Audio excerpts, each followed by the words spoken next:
poor whites buy it because they're grasping at straws. Right from the start, black and brown families were pushed out of benefits. Immigrants, black folks, welfare queens, LGBTQ, criminals, you know, the usual scapegoats. So I posted about white folks on food stamps, and one thing I kept seeing was that welfare was created for white people. I knew that it was created during the New Deal, so I did some more research because I didn't really know the whole story, and I thank you guys for responding and helping me learn stuff. So during the Great Depression is when we saw the beginning of things like Social Security, unemployment insurance. But here's the kicker.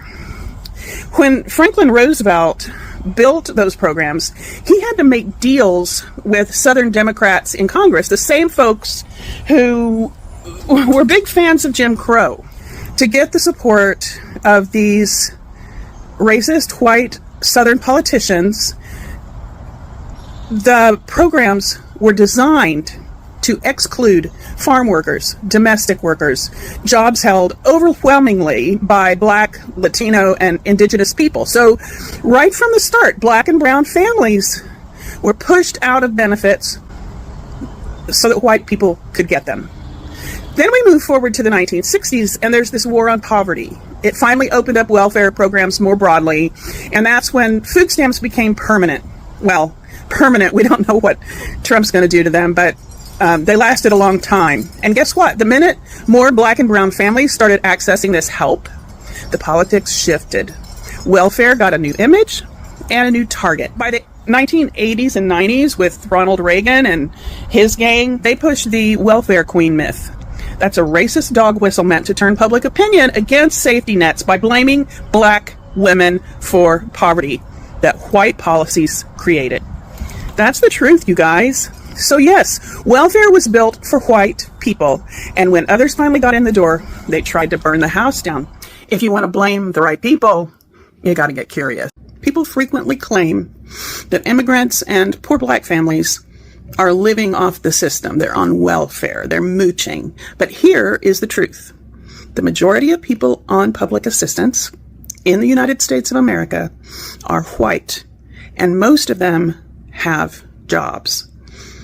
They just don't make enough money to survive without a little bit more because wages are low, rent is high, a lot of jobs don't come with benefits anymore. You can't have a job without a cell phone. You can't even find a job without the internet. But it's not poor people who are eating up the most dollars in public assistance. Nope, it's the middle class. It's people who can take mortgage deductions, and of course corporations cashing in on subsidies. But nobody calls that a handout. SNAP, Medicaid, housing assistance, those aren't loopholes to help billionaires save some more money and line their pockets so that they can get more yachts or whatever they do with it. They're lifelines for millions of people. And here's the kicker. Those programs keep all of us safer and more stable. If you're mad that someone's getting help, maybe just look at why they need it, not just who they are. Think about this. A friend of mine said he grew up in a third world country, and he said that in those countries, petty theft and, pickpocketing and crimes like that are common because people have to do that to get enough money to buy food and to pay for a place to stay. That's going to happen in our country if we don't get curious about where the waste in our government really exists. Why, oh why do poor white people vote against themselves time and time again? They vote for Trump and the other MAGA politicians only to have every promise broken, prices go up, social supports evaporate. Here's why. First, remember what I talked about recently, the psychological wage of whiteness. That term was coined by W.E. Du Bois to describe poor white folks being paid with social status rather than decent living conditions. They're convinced by the elites that they're better than black folks, better than immigrants, Latinos, LGBTQ folks. They're convinced that being white puts them in the same league as the elites. Of course, the elites know otherwise, but the poor whites buy it because they're grasping at straws. Second, they are convinced that the people they're supposedly better than are the big threat in their lives. Not the rich, not the corporations or the politicians, but immigrants, black folks, welfare queens, LGBTQ, criminals, you know, the usual scapegoats. Third, the elites promise protection to poor white folks. A politician comes along and says, I'll keep those people in their place, or I'll kick them out, or I'll lock them up. Or, more politely, I'll defend your values. They don't say, I'll make your life better. Well, they say it, they just don't mean it. They'll say, I'll make sure they don't get ahead of you. Fourth, they vote for the punishment, not the policy. When a law gets passed that slashes public housing or school funding or food aid, they think, good, that'll stop those lazy freeloaders. And they do some mental gymnastics that make them believe it's worth losing those things for their own families in order to see those problematic black people and immigrants and so forth being punished. It gets to a point where just seeing those guys being punished is reward enough, which is pretty sick, but that's how behavior works. Their housing, schools, and groceries are on the chopping block too, but they blame that on Biden. Always a scapegoat. They get hit by the same policies they were told would punish the others, and they blame the wrong people. The system fails them, but they've been trained to blame the scapegoats, not the cause, which is the rich people, the people they voted for. So they think the problem is still those people, not the fact that they were personally manipulated by the people they voted for. They're basically saying, I'll take the hit as long as you don't help them, or worse, as long as you hurt them. That is the psychological wage Du Bois was talking about, the trade-off between material security for racial status. And that's a crying shame, folks. One share, like, save, and comment shows that you care about white people taking responsibility for racism in America. This work is important to me, and I want to keep doing it. If you want to support me, consider a donation of any size to coffee.com/Kellie Snider. And yeah, spelling is important. Hey, beautiful people. I came across this artist by the name of Kellie Snider, and she is a painter and a content creator on TikTok, and she uses her art and TikTok videos to talk really openly about topics like racism, privilege, and how institutions have supported white supremacy. And her whole, I think, ideal or goal is to make really bold and colorful art while also getting people to think on TikTok as they're walking with her and as they're listening her talk about some educational topics.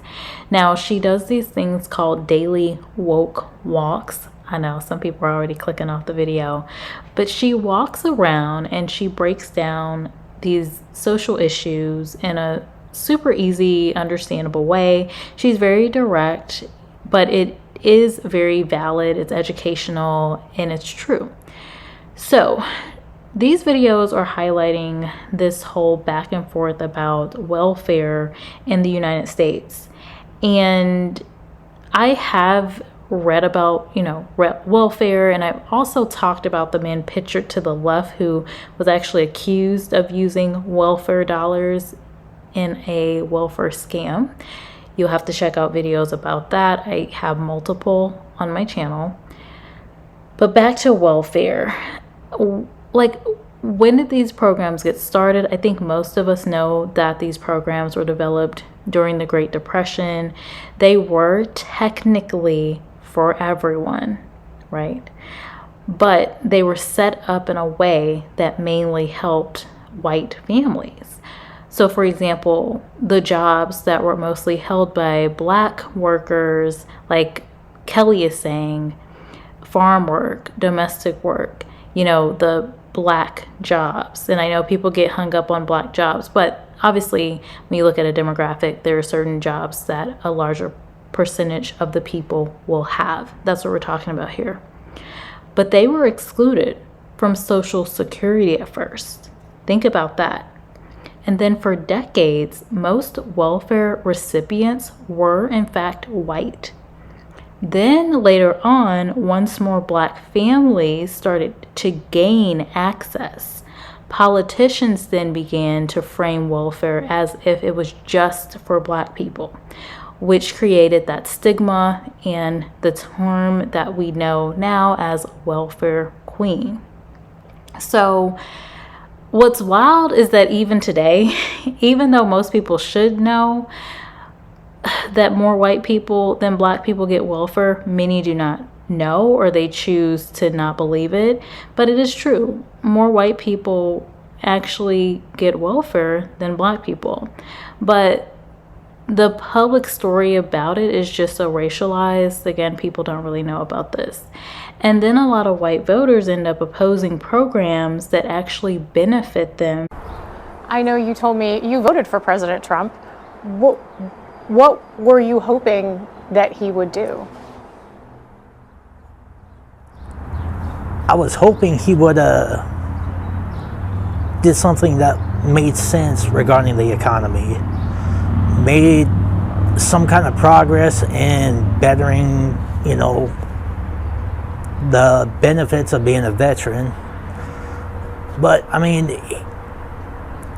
it just seemed like he actually cared about doing what was best for the country, but now it just feels like all about me, Donald Trump, not, the guy out there working in the trenches trying to make ends meet, trying to pay a mortgage, trying to pay the bills. You care about that, right? You want hardworking Americans. Okay, great. Then why didn't you vote for Kamala Harris, who wanted to do a 25% down payment on a home for people that are struggling to live paycheck for paycheck? Why didn't you vote for Kamala Harris, who does not? Hold on. I'm going to tell you who's going to pay for it. That was my next point.